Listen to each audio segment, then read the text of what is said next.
নমস্কার, সবাই কেমন আছেন? আশা করি ভালো আছেন। আজকে কি রান্না করলাম তার ভিডিও নিয়ে চলে এলাম। এখানে আছে এক হাঁড়ি ভাত, দেখুন গরম গরম এক হাঁড়ি ভাত। আর এখানে আছে মুসুরি ডাল, পেঁয়াজ ফোড়ন দিয়ে করেছি। দিয়েছি তেজপাতা ফোড়ন, শুকনো লঙ্কা ফোড়ন, জিরে ফোড়ন আর পেঁয়াজ দিয়েছি। আর নামানোর পরে এখানে 4টে গন্ধরাজ লেবুর পাতা দিয়েছি। ডালটা দিয়ে খুব সুন্দর গন্ধ বেরোচ্ছে। ডালের সঙ্গে আর লেবু লাগবে না খেতে।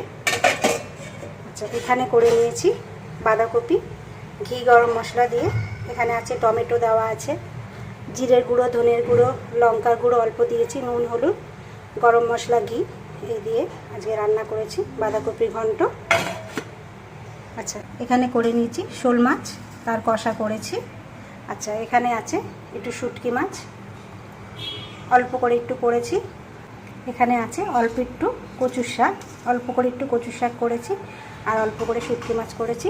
এখানে শসা কেটে রেখেছি। ব্যাস, আজকে আমার রান্না এই পর্যন্তই।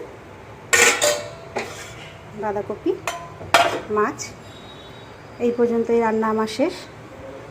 সবাই ভালো থাকবেন, সুস্থ থাকবেন। আবার পরে সবার সাথে দেখা হবে।